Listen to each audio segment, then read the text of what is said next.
Hi hello ಎಲ್ಲರಿಗೂ ಹೇಗಿದ್ದೀರಾ? Hope you all doing good. I am a sweet lover. ನೀವು? Yes, ಎಲ್ಲ sweet ಲವರ್ಸ್ಗೋಸ್ಕರ ಮನೇಲೇ ಒಂದು ಸಿಂಪಲ್ಲಾಗಿ ಒಂದು ಸ್ವೀಟ್ ಮಾಡೋಣವಾ? Yes, it's none other than gulab jamun.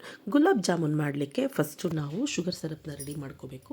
Sugar syrup ಅಂತ ಅಂದರೆ ಸಕ್ಕರೆ ಪಾಕ ಇರುತ್ತಲ್ಲ ಜಾಮೂನ್ ಜೊತೆಗೆ ಅದನ್ನು ಹೇಗೆ ಮಾಡೋದು ಅಂತಂದರೆ 2 ಬಟ್ಲು ಸಕ್ಕರೆ ತೊಗೊಂಡ್ರೆ ಅದಕ್ಕೆ 4 ಅಥವಾ 5 ಬಟ್ಲು ನೀರು ಹಾಕಿ ಚೆನ್ನಾಗಿ ಕುದಿಯೋಕೆ ಬಿಡಬೇಕು. ಅದ್ರ ಜೊತೆಗೆ ಸ್ವಲ್ಪ ಏಲಕ್ಕಿ ಪುಡಿ ಕೂಡ ಆ್ಯಡ್ ಮಾಡಬೇಕು. ಸೊ ಅದು ಚೆನ್ನಾಗಿ ಒಂದು ಸೈಡಲ್ಲಿ ಶುಗರ್ ಸಿರಪ್ ರೆಡಿ ಆಗ್ತಾ ಇರಲಿ, ನಾವು ಈ ಕಡೆ ಜಾಮೂನ್ನ ಕಲಿಸ್ಕೊಳ್ಳೋಣ. ನಾನಿಲ್ಲಿ MTR ಗುಲಾಬ್ ಜಾಮೂನ್ ಪ್ಯಾಕೆಟ್ ತೊಗೊಂಡಿದ್ದೀನಿ. ಅದಕ್ಕೆ ಸ್ವಲ್ಪ ನೀರು ಹಾಕಿ ಸ್ವಲ್ಪನೇ ನೀರು ಹಾಕ್ಕೊಂಡು ಚೆನ್ನಾಗಿ ನಾಡ್ಸ್ಕೊತಾ ಇದ್ದೀನಿ. ಕೆಲವರು ಅದಕ್ಕೆ ಹಾಲು ಅಥವಾ ತುಪ್ಪ ಹಾಕೋತಾರೆ. ನಾನು ಬರೀ ನೀರು ಹಾಕ್ಕೊಂಡು ಮಿಕ್ಸ್ ಮಾಡ್ಕೊತಾ ಇದ್ದೀನಿ. ಆಮೇಲೆ ಲಾಸ್ಟಿಗೆ ಸ್ವಲ್ಪ ಎಣ್ಣೆ ಹಾಕ್ಕೊಂಡು ಕೂಡ ನಾಡ್ಸ್ಕೊತಾ ಇದ್ದೀನಿ, ಯಾಕೆಂದರೆ ಅದು ಸ್ಟಿಕ್ಕಿ ಆಗಬಾರ್ದು ಅಂಥೇಳಿ. ಸೊ ನಮ್ಗೆ ಯಾವ ಸೈಜಲ್ಲಿ ಬೇಕು ಆ ಸೈಜಲ್ಲಿ ಉಂಡೆಗಳು ಮಾಡ್ಕೋಬೇಕು. ಆದಷ್ಟು ದೊಡ್ಡದು ಮಾಡಬಾರ್ದು, ಬಿಕಾಸ್ ಒಳಗಡೆ ಆವಾಗ ಬೇಯೋದಿಲ್ಲ.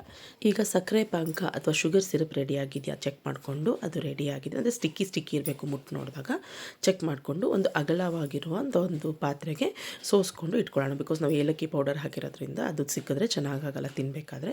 ಹಾಗಾಗಿ ಸೋಸ್ಕೊಂಡು ಪಾಕನ ಸೈಡಲ್ಲಿ ಇಟ್ಕೊಳ್ಳೋಣ. ಈಗ ಒಂದು ಸಪ್ರೇಟ್ ತವ ತೊಗೊಂಡು ಅದಕ್ಕೆ ಎಣ್ಣೆ ಹಾಕಿ, ಎಣ್ಣೆ ಕಾದ್ಮೇಲೆ ಸ್ವಲ್ಪ ಲೋ ಫ್ಲೇಮ್ ಮಾಡ್ಕೊಂಡಿರೋ ಜಾಮೂನ್ ಬಾಲ್ಸ್ನ ಒಳಗಡೆ ಹಾಕಿ ಫ್ರೈ ಮಾಡ್ಕೋಬೇಕು. ಸೊ ಅದನ್ನು ಜಾಸ್ತಿ ಹೈ ಫ್ಲೇಮಲ್ಲಿ ಮಾಡಿದ್ರೆ ಬೇಗ ಬ್ಲ್ಯಾಕ್ ಆಗುತ್ತೆ ಮೇಲೆ, ಬಟ್ ಒಳಗಡೆ ಬೆಂದಿರಲ್ಲ.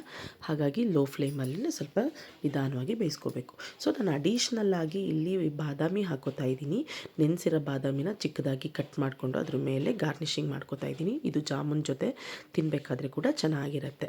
ಸೊ ನೀವು ನೆನೆಸಿಟ್ಟಿಲ್ಲ ಅಂತಂದರೆ ಒಂದು 5-10 ಮಿನಿಟ್ಸ್ ಬಿಸಿ ನೀರಲ್ಲಿ ಹಾಕಿದ್ರೂ ಕೂಡ ಅದನ್ನು ಸಿಪ್ಪೆ ತೆಗೆದುಬಿಟ್ಟು ಈ ಥರ ಗಾರ್ನಿಷ್ ಮಾಡ್ಕೊಬೋದು.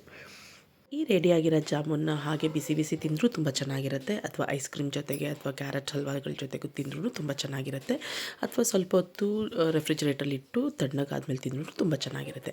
ಒಂದ್ಸಲ ಟ್ರೈ ಮಾಡಿ ಹೇಗೆ ಬಂತು ಅಂತ ಫೀಡ್ಬ್ಯಾಕ್ ಹೇಳಿ.